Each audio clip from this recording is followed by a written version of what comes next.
Page 232, Chapter 17. We get a surprise on Miami Beach. Percy, wake up! Salt water splashed my face. Annabeth was shaking my shoulder. In the distance, the sun was setting behind a city skyline.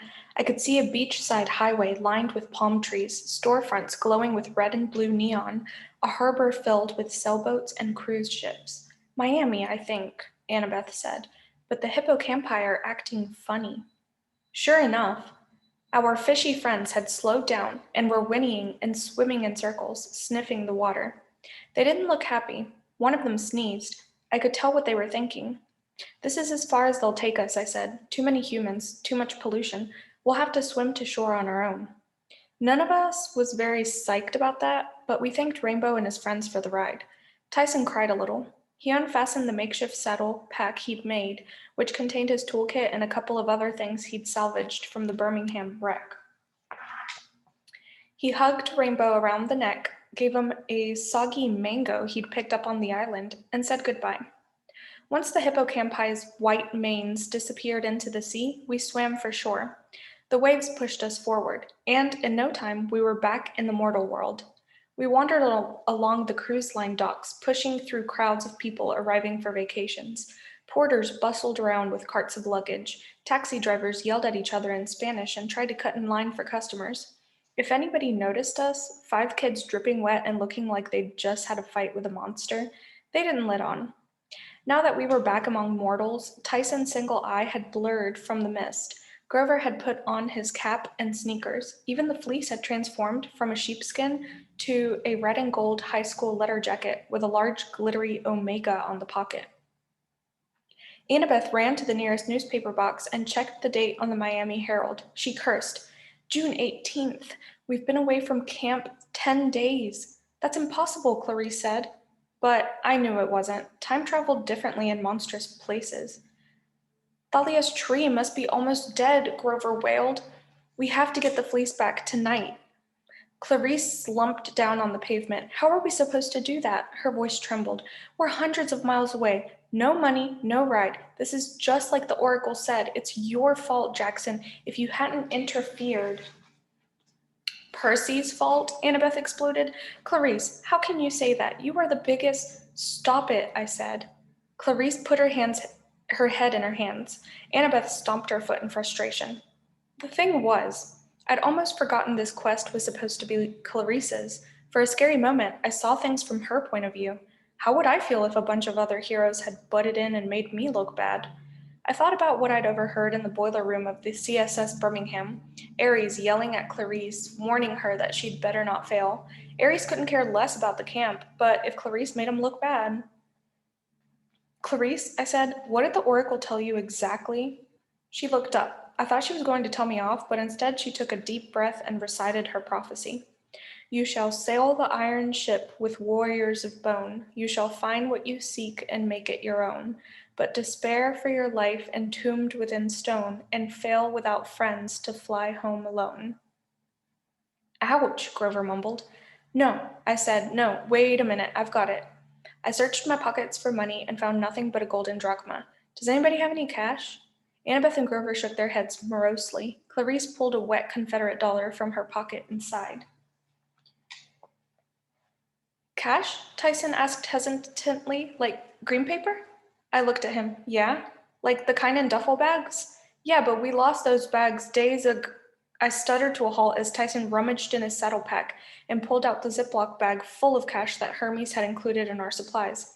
Tyson, I said, how did you? Thought it was a feed bag for Rainbow, he said. Found it floating in sea, but only paper inside. Sorry. He handed me the cash. Fives and tens, at least $300. I ran to the curb and grabbed a taxi that was just letting out a family of cruise passengers. Clarice, I yelled, come on, you're going to the airport. Annabeth, give her the fleece. I'm not sure which of them looked more stunned as I took the fleece letter jacket from Annabeth, tucked the cash into its pocket, and put it in Clarice's arms. Clarice said, you'd let me? It's your quest, I said. We only have enough money for one flight. Besides, I can't travel by air. Zeus would blast me into a million pieces. That's what the prophecy meant. You'd fail without friends, meaning you'd need our help, but you'd have to fly home alone. You have to get the fleece back safely. I could see her mind working, suspicious at first, wondering what trick I was playing, then finally deciding I meant what I said. She jumped in the cab. You can count on me. I won't fail. Not failing would be good. The cab peeled out in a cloud of exhaust. The fleece was on its way. Percy, Annabeth said. That was so generous, Grover offered. Insane, Annabeth corrected. You're betting the lives of everybody at camp that Clarice will get the fleece safely back by tonight? It's her quest, I said. She deserves a chance. Percy is nice, Tyson said. Percy is too nice, Annabeth grumbled, but I couldn't help thinking that maybe, just maybe, she was a little impressed. I'd surprised her anyway, and that wasn't easy to do. Come on, I told my friends, let's find another way home. That's when I turned and found a sword's point at my throat. Hey, cuz, said Luke, welcome back to the States. His Bearman thugs appeared on either side of us. One grabbed Annabeth and Grover by their t-shirt collars. The other tried to grab Tyson, but Tyson knocked him into a pile of luggage and roared at Luke. Percy, Luke said calmly, tell your giant to back down, or I'll have Aureus bash your friends' heads together. Aureus grinned and raised Annabeth and Grover off the ground, kicking and screaming. What do you want, Luke? I growled. He smiled, the scar rippling on the side of his face. He gestured toward the end of the dock, and I noticed what should have been obvious. The biggest boat in port was the Princess Andromeda. Why, Percy, Luke said. I want to extend my hospitality, of course. The Bear twins herded us aboard the Princess Andromeda. They threw us down on the aft deck in front of a swimming pool with sparkling fountains that sprayed into the air. A dozen of Luke's assorted goons, snake people, Lastrygonians, demigods in battle armor, had gathered to watch us get some hospitality. And so the fleece, Luke mused. Where is it? He looked us over, prodding my shirt with the tip of his sword, poking Grover's jeans. Hey, Grover yelled, that's real goat fur under there. Sorry, old friend, Luke smiled. Just give me the fleece and I'll leave you to return to your, little nature quest. Blah, Grover protested. Some old friend. Maybe you didn't hear me. Luke's voice was dangerously calm. Where is the fleece? Not here, I said. I probably shouldn't have told him anything, but it felt good to throw the truth in his face. We sent it on ahead of us. You messed up. Luke's eyes narrowed. You're lying. You couldn't have. His face reddened as a horrible possibility occurred to him. Clarice? I nodded. You trusted? You gave? Yeah. Agrius. The bear giant flinched. Yes? Get below and prepare my steed. Bring it to the deck. I need to fly to Miami airport fast. But boss, do it, Luke screamed, or I'll feed you to the Draken. The bear man gulped and lumbered down the stairs. Luke paced in front of the swimming pool, cursing in ancient Greek, gripping his sword so tight his knuckles turned white.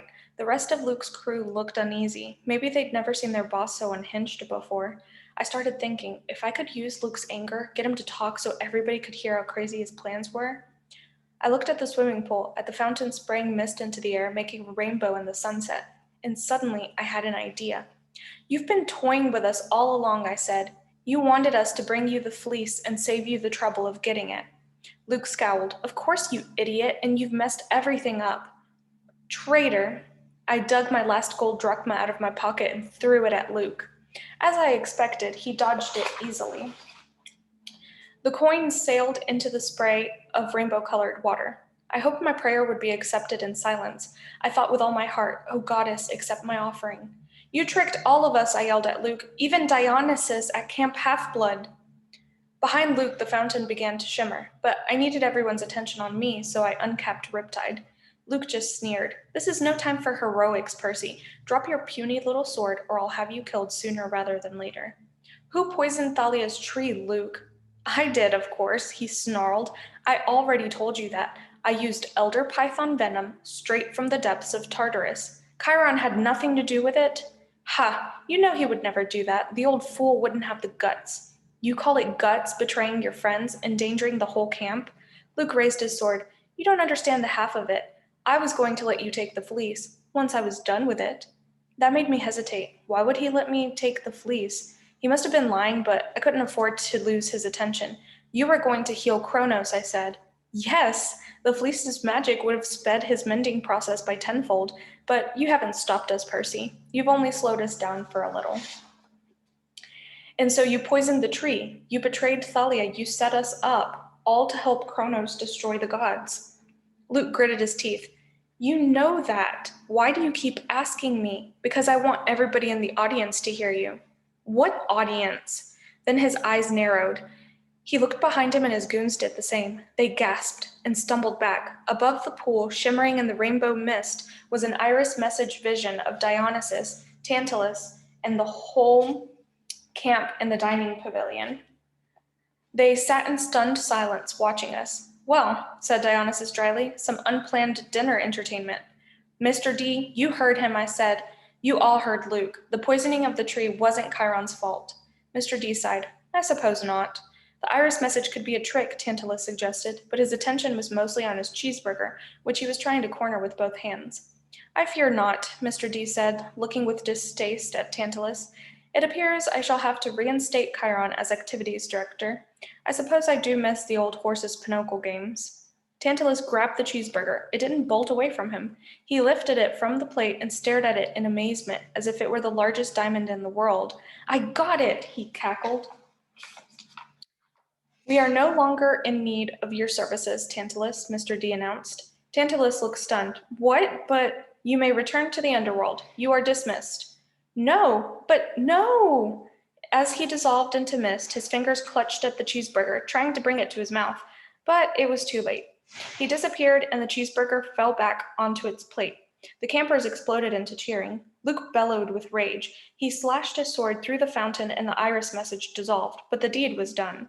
I was feeling pretty good about myself until Luke turned and gave me a murderous look. Kronos was right, Percy. You're an unreliable weapon. You need to be replaced. I wasn't sure what he meant, but I didn't have time to think about it. One of his men blew a brass whistle, and the deck doors flew open. A dozen more warriors poured out, making a circle around us, the brass tips of their spears bristling. Luke smiled at me. You'll never leave this boat alive.